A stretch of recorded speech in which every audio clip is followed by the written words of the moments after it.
राधे राधे दोस्तों, आज हम आपको सुनाएंगे एक पिता की दिल छू लेने वाली कहानी।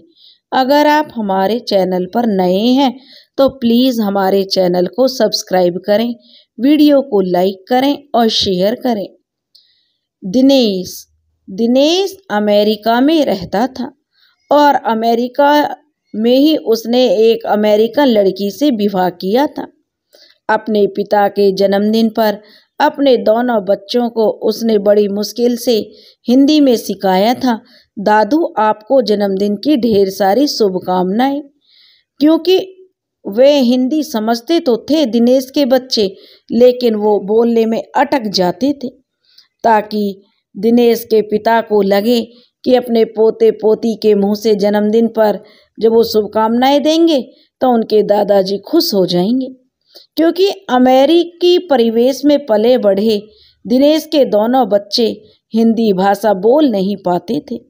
दिनेश के पिता नागपुर में अपने रहते थे और अपने बेटे से साल 2 साल में मिलने के लिए अमेरिका चले जाया करते थे। लेकिन दिनेश के पिता का मन अमेरिका में बहुत ही कम लगता था कि दिनेश ने अमेरिकन लड़की से शादी की थी और बच्चे भी अमेरिका में ही पैदा हुए थे। दिनेश के पिता का माहौल जो अमेरिका का बहुत कम उन्हें समझ आता था। नागपुर में उनका अपना घर था। पत्नी के गुजर जाने के बाद वो अकेले पड़ गए थे। साल के 3-4 महीने वो अपने बेटे के साथ अमेरिका में ही गुजारते थे। बेटे से तो उनका लगाव था, पर दिनेश की पत्नी और उसके बच्चों को वो कतई पसंद नहीं करते थे। उनका पहनावा, उनका रहन सहन दिनेश के पिता को बिल्कुल नहीं भाता था। बेटे का मोह उन्हें अमेरिका आने पर मजबूर कर देता था। दिनेश ने अपने पिता की जन्मदिन की पूरी तैयारी कर रखी थी। दिनेश की बेटी जिया और बेटा साहिर भी बहुत खुश थे। दिनेश की पत्नी भी अपने ससुर को खुश रखने के बहुत जतन करती रहती थी, पर मुश्किल इतनी सी ही थी कि दिनेश के पिता को अपनी बहू का कोई भी काम अच्छा नहीं लगता था। जैसे ही दिनेश और उसके परिवार ने जन्मदिन की शुभकामनाएं दी और जो उन्हें बर्थडे केक को काटने के लिए बड़े आग्रह से उनको बुलाया और उन्हें चाकू केक को काटने के लिए जो दिया, वैसे ही दिनेश के पिता भड़क उठे। वो कहने लगे, उम्र को घटाने के तरीके मुझे मत बताओ, मैं इन सब पर विश्वास नहीं करता। इस केक को मेरे सामने से हटाओ और अपने कमरे में ले जाकर तुम चारों मिलकर काट लो और खा लो। मुझे ये चोचलेबाजी बिल्कुल भी पसंद नहीं है। मैं इन सब बातों पर यकीन नहीं करता। मैं जैसा भी हूँ वैसा ही रहना चाहता हूँ और खुद को वैसा ही दिखाता हूँ। दिनेश और उसके परिवार को उनका यह व्यवहार बिल्कुल भी पसंद नहीं आया। 13 साल की जिया ने अपने दादू की तरफ देखते हुए कहा, व्हाट हैपेंड? यानी कि क्या हुआ दादू? साहिर और जो जिया से 2 साल बड़ा था, उसने अपने दादू के करीब जाकर केक की क्रीम उनके गालों पर लगा दी। दिनेश के पिता ने अपने पोते की इस हरकत पर उसको बहुत बुरा भला सुना दिया। अपने बच्चों के साथ दिनेश अपने कमरे में चला गया। दिनेश की पत्नी ने अजीब सा मुंह बनाया और दिनेश के पीछे पीछे चली गई। अपने पिता के इस व्यवहार से दिनेश दुखी तो था, पर उसने अपने बच्चों को समझाया कि पापा ने यह सब कभी देखा नहीं है और न ही कभी किया है, इसलिए उनको यह सब चीज़ें पसंद नहीं है। इस पर जिया और साहिल दोनों कहने लगे, पर डैड दादू अपसेट क्यों हो गया? तो दिनेश ने जिया से कहा कि वो अपसेट नहीं है। तभी दिनेश की पत्नी एनी बोली, he is not upset, he is made, यानी वह पागल है। साहिर और जिया और एनी तीनों ठहाका लगाकर हंस पड़े। दिनेश एनी की इस तरह की भाषा का उसने कोई जवाब नहीं दिया। घर का माहौल ना बिगड़े इसलिए उसने केक काटा और बच्चों को खिलाते हुए मुस्कुरा दिया। दिनेश को उस रात नींद नहीं आई। पिता का व्यवहार अच्छा तो नहीं लगा, पर उनसे कुछ कहना भी ठीक नहीं था। दिनेश के पिता पूरे दिन घर में अकेले ही रहते थे। बच्चे स्कूल और पति पत्नी ऑफिस के लिए चले जाते थे। यह कोई देश है भला ऐसा जहां अपने भी गैरों की तरह रहते हैं, जो दिनेश के पिता मन में ही बड़बड़ाते रहते थे। ना तो बच्चों में कोई संस्कार है, ना ही अपने लोगों के प्रति कोई लगाव। इस नालायक दिनेश ने ना जाने क्यों यहाँ पे शादी की है। कितनी बार इसको समझाया था कि नागपुर में परिवार को ले चल, पर मेरी सुनता कौन है। वहाँ रहेंगे तो 4 दिन में सबको सुधार दूंगा। दिनेश के पिता अपने मन ही मन बड़बड़ा रहे थे। तभी दरवाजे की घंटी बजी तो देखा घर की साफ सफाई और खाना बनाने वाली मेड खड़ी थी। वो एक भारतीय महिला थी। काफी दिनों से अमेरिका में ही रहती थी। उसका बेटा पुणे से उसको लेकर आया था, पर बेटे का लंबी बीमारी के बाद देहांत हो गया था। उसकी बहू अमेरिकन थी। उसने दूसरी शादी कर ली तो पति की माँ को उसने अपने घर से निकाल दिया। अपना गुजारा करने के लिए वह यहाँ अमेरिका में रह रहे भारतीयों के यहाँ साफ सफाई और खाना बनाने का काम करती थी। दिनेश के घर में वो 2 साल से काम करती थी। जब दिनेश के घर काम करने आती तो इसी बीच में दिनेश के पिता का समय भी अच्छी तरह से जो कट जाता था। दिनेश के पिता कहने लगे, उर्मिला तुम बेटे के मरने के बाद भारत वापस क्यों नहीं गई? तब उर्मिला ने कहा, साहब मैं वापस जाकर भी क्या करती। पुणे की जितनी जमीन जायदाद थी बेटा सब कुछ बेचकर मुझे अपने साथ ले आया। अकेला ही बेटा था साहब, वही मेरे जीवन का सहारा था। अगर वहाँ चली भी जाती तो कहाँ रहती और क्या करती। मेरा बेटा दिनेश का अच्छा दोस्त था, वो मुझे अपने घर ले गया। लेकिन साहब मैं किसी पर बोझ नहीं बनना चाहती थी, इसलिए ये काम करने लगी हूँ। घरों में झाड़ू पोछा और खाना बनाती हूँ, इससे अच्छा पैसा कमाती हूँ। इधर दिनेश के ऑफिस में जितने भी भारतीय हैं मैं सबके घर यही काम करती हूँ। मेरा बेटा भी दिनेश के ऑफिस में काम करता था। बीच बीच में उर्मिला पल्लू से अपनी आंखों को पोंछ लेती थी। दिनेश के पिता उसकी कहानी सुनकर घबरा गए और अपने आप से कहने लगे कि मैं जीवन भर अपनी जमीन जायदाद नहीं बेचने वाला। मुझे अब समझ में आ गया है दिनेश क्यों कहता है कि सब कुछ बेचकर पिताजी यहीं चले आओ। लेकिन उर्मिला तो अपने काम में व्यस्त हो गई और दिनेश के पिता अपने जो विचारों में खो गए और अपने दिमाग को घुमाते रहे। उर्मिला ने डाइनिंग टेबल पर लंच बना के आवाज़ लगाई, साहब आइए खाना बन गया है। आपको कढ़ी बहुत पसंद है ना, मैंने आज वही बनाई है। जिया और साहिर भी आने ही वाले थे, लेकिन दिनेश के पिता कभी उनके साथ लंच और डिनर नहीं करते थे, इसलिए उर्मिला की आवाज़ सुनकर वो डाइनिंग टेबल पर लगे भोजन को एक प्लेट में लगाकर खाने लगे। हेलो दादू, साहिल और जिया ने एक साथ अपने दादू से कहा, हाउ आर यू? पर दिनेश के पिता उनकी इस बात का उन्होंने कोई जवाब नहीं दिया। दोनों बच्चे कंधा उचकाया और अपने अपने कमरों में चले गए। उर्मिला दोनों बच्चों से कहने लगी, लंच रेडी है, जल्दी से चेंज करके आ जाओ।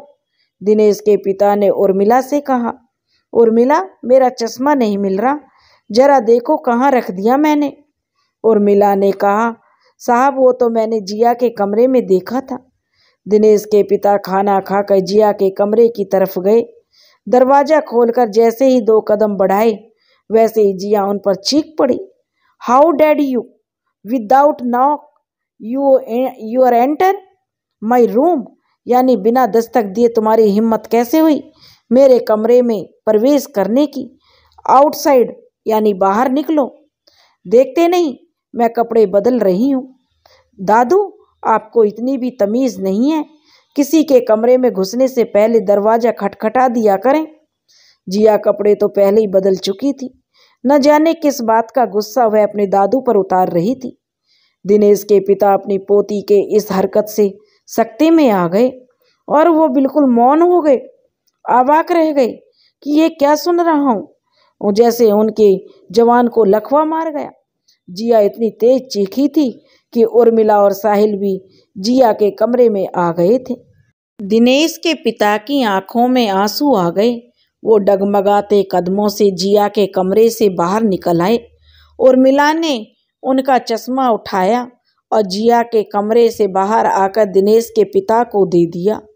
अरे, उर्मिला कहने लगी, रोते क्यों हो साहब? यह अमेरिका है, कोई हमारा भारत नहीं। यहाँ कौन कब क्या कह दे, कोई भरोसा नहीं है साहब।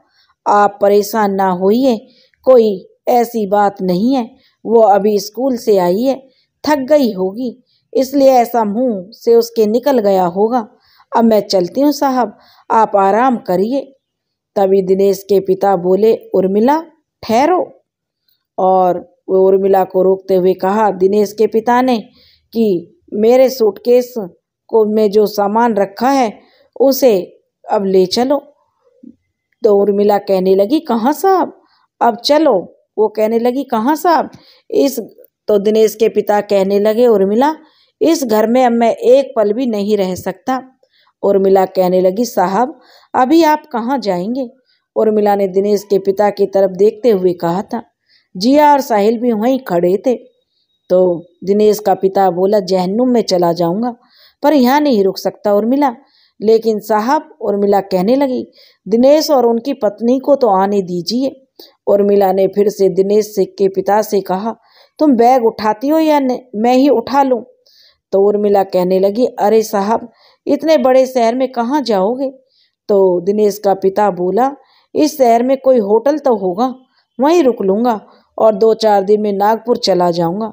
उर्मिला ने कहा, साहब आप हमारे रूम पर चलो, जब दिनेश आएगा तब कहीं भी चले जाना, मैं आपको ऐसे कहीं नहीं जाने दूंगी। दिनेश के पिता और उर्मिला दोनों घर से निकल गए। जिया और साहिल उनको जाते हुए देखते रहे। थोड़ी देर बाद दोनों भाई बहन खाना खाते हुए फिर अपने दादू का मजाक उड़ाने लगे। Wow, what love story. दादू को इतना भी शर्म नहीं है कि मेड के घर रहने को चला गया। सिट यार, साहिल कहने लगा। उर्मिला ने दिनेश के पिता को अपने घर में बहुत स्वागत किया। दिनेश के पिता को यहाँ बहुत सुकून मिल रहा था। उन्होंने उर्मिला से कहा, उर्मिला तुम्हें यहाँ क्या मिल रहा है जो इतनी शिद्दत के साथ 7 समंदर पार बिना वजह पड़ी हो? अरे, पुणे नहीं जाना चाहती तो मेरे घर नागपुर चलो, मुझे भी तुम्हारा साथ मिल जाएगा और तुमको एक सहारा। उर्मिला दिनेश के पिता की इस बात पर चुप हो गई। जब दिनेश के पिता ने कहा, अरे तुम कहाँ खो गई, कोई जवाब नहीं दिया उर्मिला। तो उर्मिला बोली, साहब यहाँ रहकर मुझे ऐसा लगता है मेरा बेटा मेरे आसपास ही है। अगर मैं पुणे में या आपके साथ नागपुर गई तो मेरे बेटे की यादें यहीं सिमट के दफन हो जाएंगी। दिनेश के पिता ने उर्मिला की इस बात का कोई जवाब नहीं दिया। उर्मिला कहने लगी, साहब आपके लिए कुछ खाने को बनाती हूँ, आपने आज ठीक से लंच भी नहीं किया। इतना कहकर उर्मिला किचन की तरफ चली गई और दिनेश के पिता ने न जाने अपने किन ख्यालों में खो गए। दिनेश और उसकी पत्नी जब शाम को लौटे तो दिनेश की बेटी जिया ने अपने दादू के खिलाफ ऐसा जहर उगला कि दिनेश की पत्नी आग बबूला हो गई। जिया ने कहा कि मैं कपड़े चेंज कर रही थी और दादू ने मेरे कमरे में आकर मेरे बदन से छेड़छाड़ करने की कोशिश की। दिनेश की बेटी की ये बातें सुनकर दिनेश एकदम से चुप हो गया, लेकिन बेटी की इस बात से दिनेश बिल्कुल भी सहमत नहीं था। आज उसको खुद पर शर्म आ रही थी कि उसने अपने बच्चों की परवरिश में कोई कमी छोड़ दी होगी। साहिल ने कहा, दादू का मेड के साथ अफेयर चल रहा है, इसलिए दादू हमारा घर छोड़कर मेड के घर रहने चला गया है। दिनेश तमतमा गया और जैसे ही अपना हाथ साहिल पर उठाना चाहा, वैसे ही दिनेश की अंग्रेजन पत्नी ने दिनेश का हाथ रोकते हुए कहा, हाउ डेयर यू, पहले अपने पिता को देखते नहीं मेरे बच्चों को मारने लगा है। जस्ट होल्ड योर हैंड, मेरा डॉटर एंड सन कभी झूठ नहीं बोलते। अब तो दिनेश जो बिल्कुल चुप हो गया, जैसे ही वह कुछ कह भी नहीं सकता था, क्योंकि पत्नी और बच्चे सभी उसके खिलाफ हो चुके थे। आज शाम जब उर्मिला दिनेश और अन्य घरों में खाना बनाने के लिए घर से निकलने लगी तो दिनेश के पिता ने उर्मिला के दोनों हाथ पकड़ लिए और कहा, आज से तुम किसी के घर काम करने नहीं जाओगी। क्या जरूरत है उर्मिला तुम्हें घर घर जाकर काम करने की। माना कि तुम मेरे साथ नागपुर नहीं चल सकती, लेकिन मैं तो अपनी छोटी बहन उर्मिला के घर रह सकता हूँ ना। उर्मिला यह सुनकर हैरान रह गई। उसकी आंखों में आंसू छलक आए। उर्मिला ने रोते हुए दिनेश के पिता से कहा, भैया मेरे तो कोई भाई नहीं था, पर ईश्वर ने 7 समुंदर पार बसाकर मुझे बड़ा भाई भी दे दिया। इतना कहकर उर्मिला अपने भाई के गले लगकर रोने लगी। तभी दिनेश वहां आ गया। अपने पिता की बाहों में उर्मिला को देखकर वो बिना सच जाने ही वहां से चला गया। दिनेश को कुछ समझ नहीं आया कि पापा ऐसा क्यों कर रहे हैं। बच्चे जो कह रहे हैं क्या उसे मैं गलत समझूं या फिर जो भी मैंने अपनी आंखों से देखा उसे सही मानूं। दिनेश का पूरा दिन गुजर गया। उर्मिला आज घरों से जो बाहर ही नहीं निकली थी। दिनेश के पिता नहीं चाहते थे कि उर्मिला किसी के घर काम करने जाए। उर्मिला ने कहा भी कि कम से कम दिनेश के घर तो खाना बना दूं, वरना बच्चे भूखे रहेंगे या फिर वो अंग्रेजन कुछ भी बाहर से ऑर्डर कर देगी। दिनेश के पिता बोले, मरने दो भूखे, सबको अकल ठिकाने लग जाएगी। अभी दोनों लोग बात ही कर रहे थे कि उर्मिला का मोबाइल बजने लगा। उसने स्क्रीन पर देखा तो दिनेश का फोन नंबर आ रहा था। उर्मिला बोली, हाँ दिनेश बेटा कैसे हो तुम। उर्मिला ने दिनेश से पूछा तो दिनेश बोला, मैं ठीक हूँ आंटी, लेकिन आप जो कर रहे हो वो इस उम्र में ठीक नहीं है। उर्मिला ने मोबाइल का स्पीकर ऑन कर दिया। दिनेश बेटा, उर्मिला बोली, मैं कुछ समझी नहीं, तुम क्या कहना चाहते हो। दिनेश बोला, आंटी आप इतनी बेवकूफ़ नहीं हो कि मेरी बात आपको समझ नहीं आ रही। आज जब मैं पापा को लेने आपके घर गया तो मैंने खुद अपनी आंखों से देखा आप पापा के गले पड़ी हुई थी। उर्मिला की आंखों में यह सुनकर आंसू आ गए।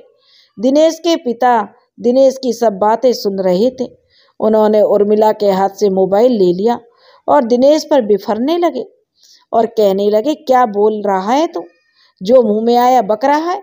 बोल, अब बोल क्या कहना है। मैं तेरा बाप बोल रहा हूँ, साले नालायक अंग्रेजन बीवी के गुलाम।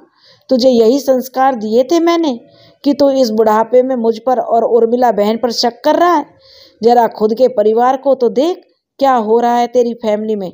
तेरे बच्चे उम्र में तो बच्चे ही हैं, पर उनकी हरकतें देखी हैं तूने। अरे अमेरिका क्या रहने आया था तू, अपने संस्कार ही भूल गया।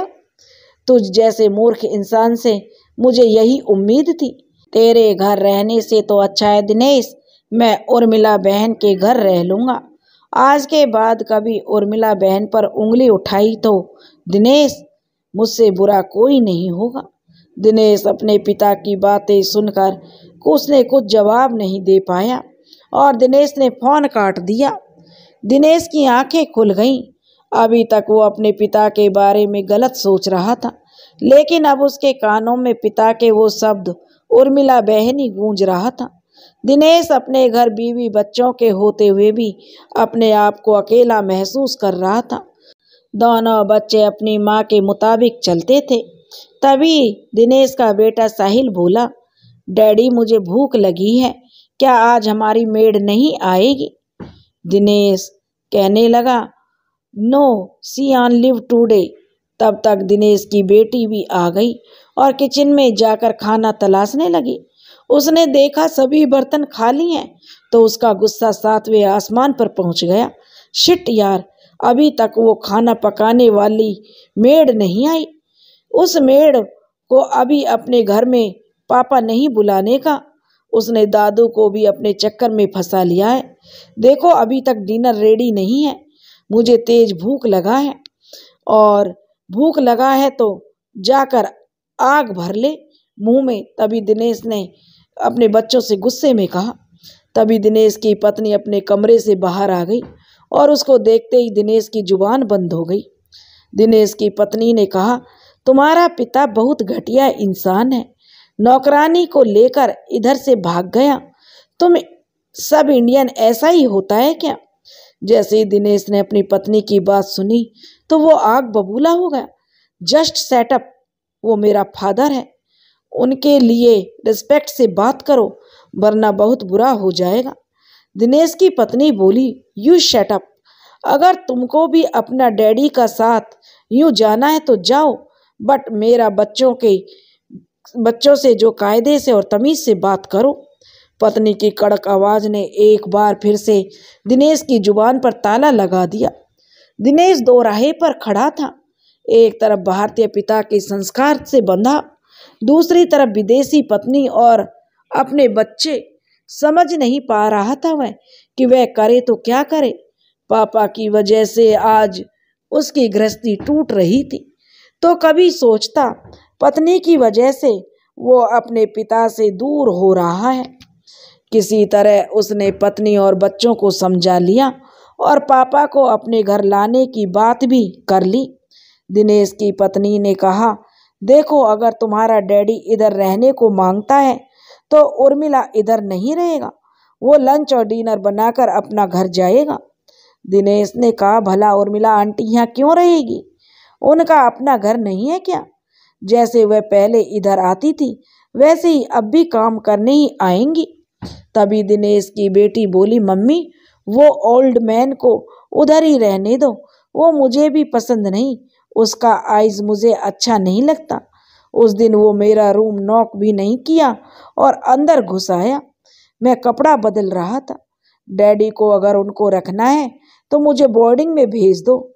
13 साल की दिनेश की बेटी से दिनेश को यह उम्मीद नहीं थी कि वो अपने दादा के लिए इस तरह की बात करेगी। दिनेश ने अपनी बेटी से कहा, ही इज़ माई फादर, जैसे मैं तुम्हारा पिता हूँ वैसे ही वो मेरे पापा हैं। दिनेश ने किसी तरह से बेटी को समझा लिया और फिर चारों लोग उर्मिला आंटी के घर पहुंच गए। उर्मिला उस समय दिनेश के पिता के सिर की मालिश कर रही थी और दरवाजे की तरफ पीठ थी, और दिनेश के पिता की कुर्सी का मुंह भी दरवाजे की तरफ पीठ करके खड़ी थी जिस पर वो बैठे थे। उर्मिला कुर्सी के पीछे खड़ी थी और दिनेश के पिता के हाथ में तेल की कटोरी थी। उर्मिला तेल की कटोरी से अपने हाथ में तेल लेने के लिए दिनेश के पिता की तरफ झुकी। वैसे ही दिनेश और उसकी पत्नी और दोनों बच्चे कमरे में घुसने लगे। तभी दिनेश की बेटी ने कहा, hello Urmila aunty, how your love story going on. Urmila तो यह सुनकर हक्की बक्की रह गई। Are you made? उर्मिला ने दिनेश की बेटी की तरफ देखते हुए कहा। कई सालों से उर्मिला अमेरिका में रह रही थी, इसलिए अमेरिकन इंग्लिश ठीक ठाक बोल लेती थी। दिनेश की पत्नी ने उर्मिला को घूरते हुए कहा, मेरा बेटी ठीक ही बोल रहा था, तुमको नहीं पता कि तुम्हारे लव स्टोरी कैसे चल रहा है इस ओल्ड मैन के साथ। उर्मिला ने पास रखी तौलिया से अपने दोनों हाथ पोंछे और 4 कदम पीछे हटकर सुबकने लगी। दिनेश के पिता ने कहा कि ये तुम सब क्या बोल रहे हो, और वो उठ गए कुर्सी से और एक जोरदार चांटा उन्होंने अपनी पोती के गाल पर लगा दिया। दिनेश की पत्नी ने जब देखा कि वो दोबारा उसकी बेटी की ओर हाथ उठा रहे हैं तो उन्होंने जो दिनेश के पिता को जोरदार धक्का मार दिया जिसे वो बूढ़ा शरीर सह नहीं पाया और धड़ाम से जो जमीन पर गिर गए। जमीन पर गिरने से उनका सिर दीवार से टकरा गया और उनका माथा फूट गया और वहां से खून की धार सिर से टपक कर गाल पर आ गई। दिनेश ने दौड़कर अपने पिता को उठाया। दिनेश का सारा प्लानिंग चूर चूर हो गई थी। दिनेश की पत्नी अपने बच्चों को लेकर वहां से जा चुकी थी। उर्मिला ने जल्दी से फास्ट एंड बॉक्स अलमारी से निकाला और रुई में डिटॉल लगाकर दिनेश के पिता के माथे पर चोट लगी थी उस पर चिपका दिया। दिनेश के पिता ने कुर्सी पर बैठते ही दिनेश की तरफ देखते हुए कहा, यही दिन देखने को रह गया था नालायक कि बहू अपने ससुर को मारे, और धिक्कार है बेटा तुझ पर और तेरे इस जीवन पर, तेरे पैसे पर, तेरे रहन सहन पर। तेरी पत्नी मुझे मारती रही और तू मौन बनकर सब देखता रहा। तुझसे ये नहीं हुआ कि तेरी पत्नी तेरे पिता को मार रही है। तू सब सहन करता रहा और कुछ बोला नहीं। मैं समझा था तू एक मर्द है, लेकिन मुझे तो तेरी इस मर्दानगी पर भी शक हो रहा है। दिनेश चुप रहा। उर्मिला बोली, भैया इसमें दिनेश की क्या गलती है? आप उसे इतनी बातें क्यों सुना रहे हैं? आपने ही तो उसकी बेटी पर हाथ उठाया। और आप जानते हैं भैया, आप अमेरिका में हैं, यहाँ रिश्ते कागज की नाव की तरह बहते हैं। जब तक आपकी नज़रों के सामने कागज की नाव है, तब तक आप उसे देखकर खुश होते हैं। उसके ओझल होते ही आप उसे भूल जाते हैं। और आपकी बहू एक अमेरिकन लड़की है, उसके संस्कार भारतीय नहीं हैं और उसके बच्चों में भी वैसी ही आदतें हैं। उन्होंने कभी भारत नहीं देखा भैया। आप भारत से नहीं हैं कि पोते पोतियाँ आपके हुक्म से चलेंगे। यह अमेरिका है भैया, अमेरिका। यहाँ बच्चे भी अपने माँ बाप की नहीं सुनते तो भला वो आपकी क्या सुनेंगे? दिनेश जी बहुत ही अच्छा लड़का है भैया, दिनेश बहुत अच्छा है। वो अभी 2 नावों की सवारी पर है। उसको अपने पिता की भी को भी देखना है और अपने पत्नी और बच्चों को भी। उसको कोई ऐसी बात ना बोलिए भैया जिससे उसका दिल दुखी हो। आपको उसके साथ यहाँ हमेशा के लिए तो रहना नहीं है, ये तो आप तय करके ही आए हो। फिर क्यों आप इसके बच्चे और इसकी पत्नी की बातों का बुरा मान रहे हैं? दिनेश की आंखों में आंसू आ गए और वो वहां से चला गया। दिनेश पूरी रात पिता की बातों पर रोता रहा। उसकी पत्नी और उसके बच्चे इस बात की परवाह नहीं कर रहे थे कि दिनेश पर क्या गुजर रही है। उर्मिला के काफ़ी समझाने के बाद भी दिनेश के पिता पर कोई असर नहीं हुआ। उनका अड़ियल स्वभाव की वजह से उनकी आज तक किसी से पटड़ी नहीं खाती थी। दिनेश की माँ ही थी जो उनको समझती थी, वरना हर कोई उनसे दूर ही रहना चाहता था। आज उर्मिला ने सोचा शायद कहीं ना कहीं रिश्तों में कड़वाहट कहीं मेरी वजह से तो नहीं पनप रही। उर्मिला ने दिनेश के पिता से कहा, भैया कल जो कुछ भी हुआ कहीं उसकी वजह मैं तो नहीं हूँ, क्योंकि दिनेश की बेटी उम्र में छोटी जरूर है, लेकिन उसके ख्यालात किसी बड़े महिला जैसे हैं। कल उसने जो कुछ भी मेरे और आपके बारे में कहा वो उसने अपने हिसाब से कहा। हम साथ साथ रहते हैं भैया, हमारे और आपके बीच क्या रिश्ता है यह तो हम ही जानते हैं। और हाँ भैया, यहाँ के लोगों का कोई इस बात से फर्क नहीं पड़ता कि हम कौन हैं, किस रिश्ते से रहते हैं और एक साथ क्यों रह रहे हैं, लेकिन हमारी भारतीय संस्कृति इस बात की बिल्कुल इजाज़त नहीं देती। जिस जगह हम रहते हैं वहाँ अधिकतर लोग भारतीय ही हैं।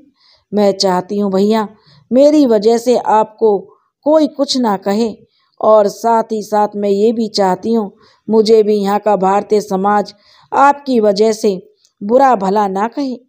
इतनी बात कहने के बाद उर्मिला पर क्या गुजरी यह तो वही जानती थी। वो आज तक दिनेश के पिता में एक भाई ही देखती थी। दिनेश के पिता का मन तो यह सुनकर बहुत दुखी हुआ, पर वो उर्मिला की बातों से सहमत थे। वो कहने लगे, उर्मिला बहन तुम ठीक कहती हो, तुमको समाज का डर है और मुझे तुम्हारा डर है कि मेरी वजह से तुम क्यों परेशान हो रही हो। बहन मैं तुम्हारा हर इशारा समझ गया, मैं आज ही तुम्हारा घर छोड़कर चला जाऊंगा। हो सकता मैं ही गलत हूँ, मेरी पत्नी ही मुझे जब तक जिंदा थी तब तक समझती थी, बाकी किसी ने मेरी भावनाओं को नहीं समझा। मैं खुद को ईमानदार समझता हूँ और सच भी यही है कि मैं ईमानदार हूँ। यह सुनकर उर्मिला रो पड़ी, कहने लगी, भैया आप कैसी बातें कर रहे हो? मैंने कब कहा कि आप ये घर छोड़कर चले जाओ? मैं तो कह रही हूँ यहाँ का माहौल देखते हुए अपने बेटे के घर रहो। आप समझदार हैं, सच्चे हो। समझदार जो होते हैं वो सच्चे होते हैं, उनको समझौता करना भी आता है। आज नहीं तो कल वो आपको अच्छे लगने लगेंगे। दिनेश आपका खून है, आपका इकलौता बेटा है। दिनेश अगर आपको इस तरह से जो उनसे अपनों को दूर रखोगे तो आपकी पत्नी जो ऊपर वाले घर से बैठी हुई देख रही है वो क्या सोचेगी कि मेरे बेटे के परिवार को मेरा पति ही तोड़ना चाहता है। वो माँ जो जिसका इकलौता बेटा दिनेश है, उसका कलेजा तो छलनी हो जाएगा ना भैया। अगर वो जिंदा होती तो क्या वो अपने बेटे से दूर रह पाती? मैं आपसे विनती करती हूँ भैया कि दिनेश को अपना लीजिए। वो बहुत ही शरीफ और समझदार बच्चा है। दिनेश के पिता रात भर जागते रहे और अपने बेटे की मजबूरी को वो भली भांति जानते थे। उर्मिला की बातें और अपनी पोती की बातों का तीखापन उनके दिमाग में घूम रहा था। उस सुबह के 4 बजे थे। दिनेश के पिता ने अपने कपड़ों का एक बैग में रख लिए और उस बैग को उठाकर उर्मिला बहन को सोती हुई छोड़कर घर से बाहर आ गए। बाहर आकर उन्होंने एक टैक्सी ली और एक होटल में जाकर रुक गए। रात भर के जगे थे तो उन्हें नींद आ गई। सुबह जब उर्मिला सोकर उठी तो दिनेश के पिता को घर में नहीं पाया। उर्मिला ने सोचा शायद वो मॉर्निंग वॉक के लिए गए होंगे। 9 बज गए, तब तक वो नहीं लौटे तो उर्मिला उनके कमरे में गई, जहाँ पर दिनेश के पिता का बैग नहीं था और ना ही उनका कुछ सामान था। उर्मिला घबरा गई। उसने दिनेश को फ़ोन किया कि तुम्हारे पिताजी का कोई पता नहीं है और वो किधर निकल गए हैं, उनका कोई पता नहीं चल रहा। दिनेश ने जब यह बात सुनी तो तुरंत उर्मिला आंटी के घर की तरफ चला गया। उसकी पत्नी और बच्चे अभी तक सो रहे थे और जब दिनेश उर्मिला आंटी के घर पहुंचा तो बोला, आंटी जब पापा जी गए तो आप कहाँ थी और वो कितने बजे गए हैं? दिनेश ने एक ही साथ कई सवाल उर्मिला से कर दिए। उर्मिला ने कहा, बेटा कि बता तो रही हूँ मैं आपको, मैं सो रही थी। बाद में मैंने सोचा कि भैया मॉर्निंग वॉक पर गए होंगे, अभी लौट आएंगे, लेकिन 9 बजे तक वो नहीं लौटे तो मैंने तुमको फ़ोन किया। दिनेश बेटा मुझे बहुत घबराहट हो रही है, ना जाने भाई किधर गए होंगे, कहीं ऐसा तो नहीं वो इंडिया वापस चले गए हों। दिनेश ने कहा, आंटी आप परेशान ना हो, मैं अभी पुलिस को फ़ोन करता हूँ। पापा को यहाँ के बारे में कुछ भी पता नहीं है आंटी, यह सब मेरी वजह से हो रहा है, इसका कारण मैं ही हूँ। मैं अपने पिता की ठीक से देखभाल नहीं कर पा रहा हूँ। दिनेश ने पुलिस को फ़ोन किया और अपने पिता की गुमशुदगी की रिपोर्ट लिखा दी। शाम के 4 बजे पुलिस दिनेश के पिता को लेकर दिनेश के घर पहुंची तो पूरा परिवार हक्का बक्का रह गया। दिनेश के पिता पुलिस को यही बताया कि मेरे बेटे की पत्नी ने और मुझे जो मारा था, इसलिए मैं बिना बताए घर से निकल गया और एक होटल में रुक गया। मैं तो आज रात को इंडिया भी चला जाता अगर पुलिस नहीं पहुंच जाती। पुलिस ने दिनेश की पत्नी से पूछताछ की तो वह साफ साफ मुकर गई कि मैंने इनको नहीं मारा। उर्मिला भी वहीं खड़ी थी। दिनेश के पिता ने अपने बेटे से कहा, बेटा दिनेश तुम ही बताओ, तेरी वाइफ ने मुझे धक्का दिया था या नहीं? मेरे सिर पर जो चोट लगी है वो कैसे लगी है? दिनेश कभी अपनी पत्नी की तरफ देखता तो कभी अपने पिता की तरफ, लेकिन उसकी जुबान पर जैसे किसी ने ताला लगा दिया हो। दिनेश की बेटी आगे बढ़कर बोली, यस, मेरी मॉम ने दादू को धक्का दिया था, लेकिन वो मेरे साथ छेड़खानी कर रहे थे। दिनेश की बेटी का इतना घटिया बयान सुनकर दिनेश ने उसकी तरफ हाथ उठाया। पुलिस ने दिनेश का हाथ पकड़ लिया। उर्मिला की आंखों में आंसू आ गए। दिनेश की बेटी ने पुलिस से कहा, मेरे दादू और ये हमारे घर की मेड के बीच अफेयर चल रहा है।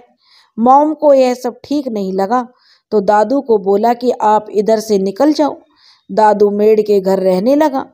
बस इतना सा बात है। अगर मेरी मॉम या मैं गलत हूँ तो हमें अरेस्ट कर लीजिए, वरना इस दादू और मेड को अरेस्ट कीजिए। अगर ये दादू मेरे घर में रहेगा तो मुझे डर है कि दादू फिर से मेरे साथ छेड़खानी करेगा। Request your please arrest him. जितने भी लोग वहाँ खड़े थे सबके सब अवाक हो गए। पुलिस ने दिनेश के पिता को गिरफ्तार कर लिया और वहाँ से चली गई। दिनेश कुछ भी नहीं कर सका। उर्मिला ने दिनेश और उसके परिवार की तरफ देखते हुए कहा, धिक्कार है दिनेश तुझ पर, थू है तुम पर और तेरी फैमिली पर।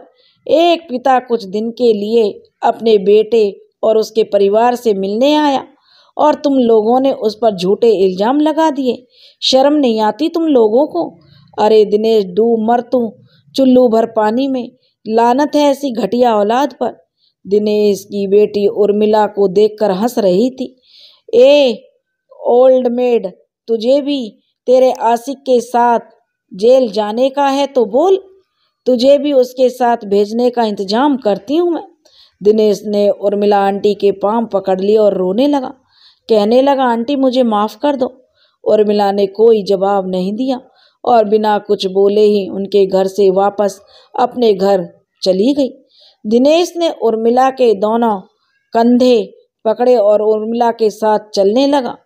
दिनेश ने अपनी पत्नी और बच्चों की तरफ देखते हुए कहा, हो गई तुम लोगों को तसल्ली, अब तुम लोग रहो इस घर में, मैं भी चला यहाँ से, कभी लौट कर नहीं आऊँगा। जब तक मेरा पिता नहीं आएगा तब तक मैं भी तुम लोगों से अपनी शकल दिखाने नहीं आऊँगा। गेट लॉस्ट, दिनेश की पत्नी ने दिनेश से कहा और अपने दोनों बच्चों को लेकर अंदर चली गई। दिनेश उर्मिला के घर आ गया और कहने लगा, आंटी मुझे माफ़ कर दो, आप तो सब जानती हैं मेरी फैमिली कितनी बुरी है, बच्चे भी अपनी माँ के ही बनकर रह गए हैं। मुझे अपना बेटा समझिए आंटी, मैं पापा को छुड़ा कर लाता हूँ, अब मैं आप दोनों के साथ रहूँगा। पापा कहेंगे तो आंटी मैं इंडिया उनके साथ चला जाऊँगा, छोड़ दूँगा हमेशा के लिए अपनी फैमिली को। उर्मिला ने अपनी साड़ी के पल्लू से अपनी भीगी हुई आंखें साफ करीं और दिनेश तुरंत ही पुलिस स्टेशन की तरफ चला गया। दिनेश पुलिस स्टेशन जब पहुंचा तो उसके पिता लॉकअप में थे। दिनेश ने अपने पिता की जमानत करवाई और उन्हें लेकर उर्मिला के घर आ गया। दिनेश के पिता ने उससे कहा, बेटा अब मैं यहाँ नहीं रुकूंगा, मेरी वजह से तुम्हें जो तकलीफ हुई है उसके लिए मैं तुम दोनों से माफ़ी चाहता हूँ। पूरी जिंदगी निकल गई मेरी। इसकी माँ जिंदा थी तो हमेशा यही कहती थी, हमारा इकलौता बेटा है, तुम रिटायर हो जाओगे तो हम दोनों बेटे के साथ रहेंगे। घर की छत की तरफ देखते हुए दिनेश के पिता कहने लगे, तुम देख रही हो ना दिनेश की माँ, अमेरिका में रहने का सुख जो काम पूरी जिंदगी में मैंने नहीं किया वो अमेरिका में आकर मेरे साथ हो गया। बस यही कसर बाकी थी कि मैं पुलिस थाना जाऊं और लॉकअप में बंद रहूं। आज तुम्हारे बेटे ने वो कसर भी पूरी कर दी।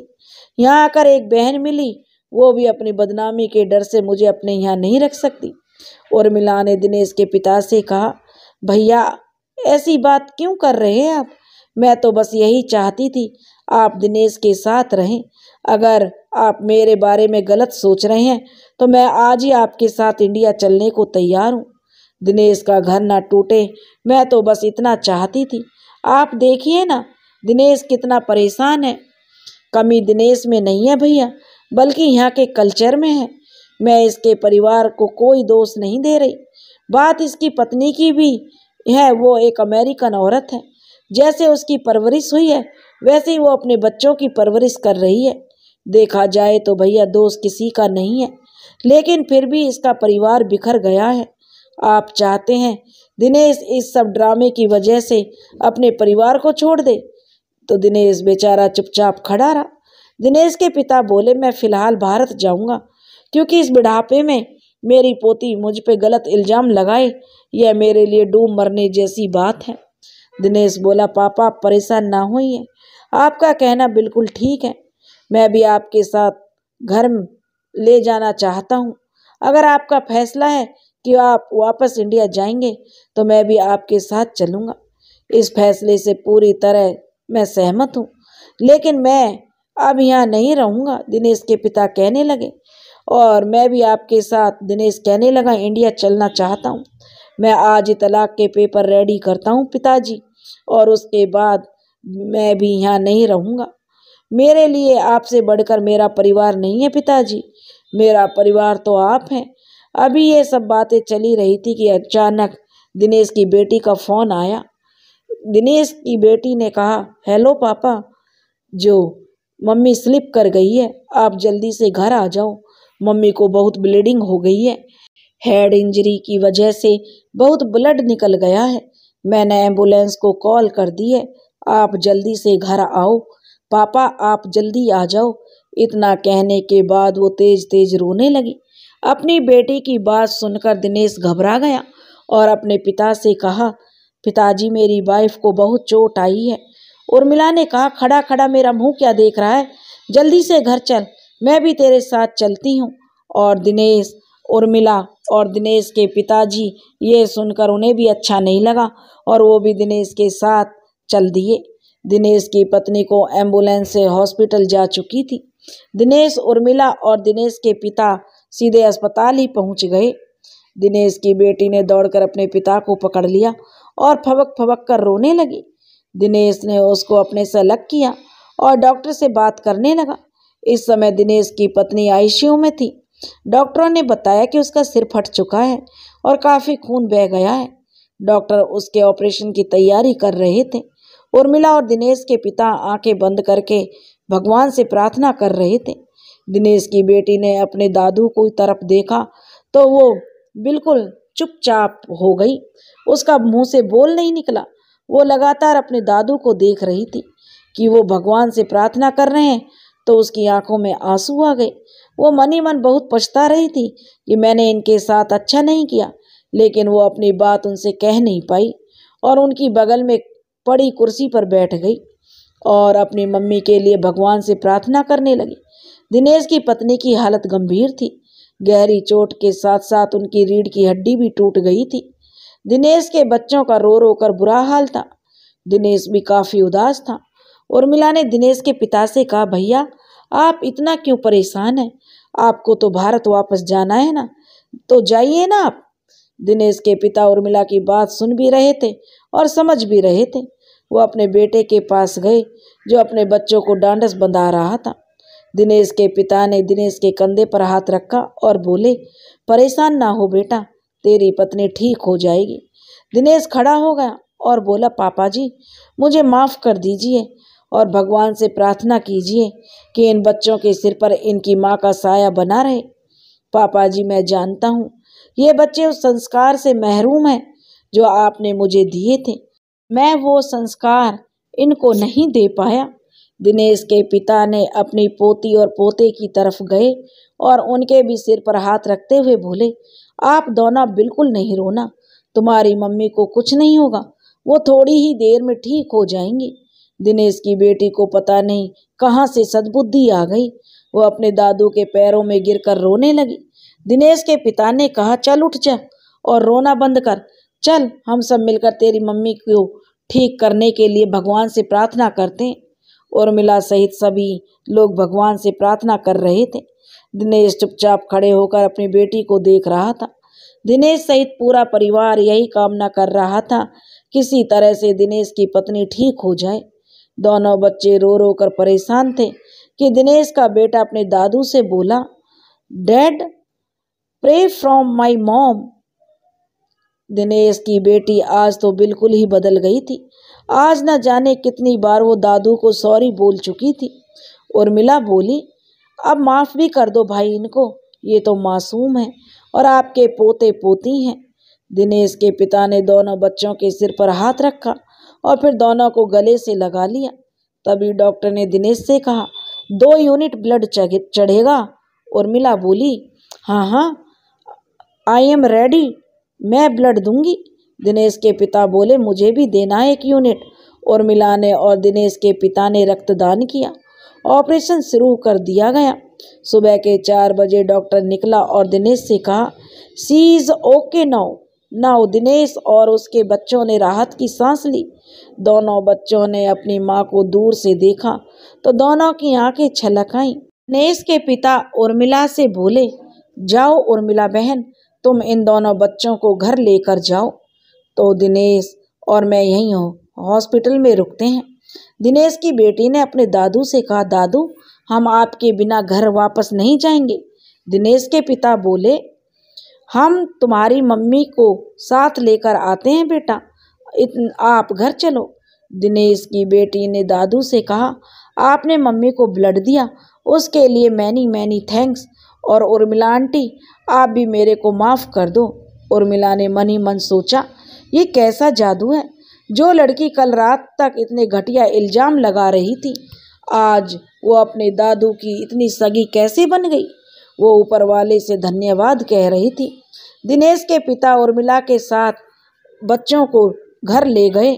उर्मिला ने सबके लिए नाश्ता बनाया और आज दादू अपने दोनों बच्चों के साथ नाश्ता कर रहे थे।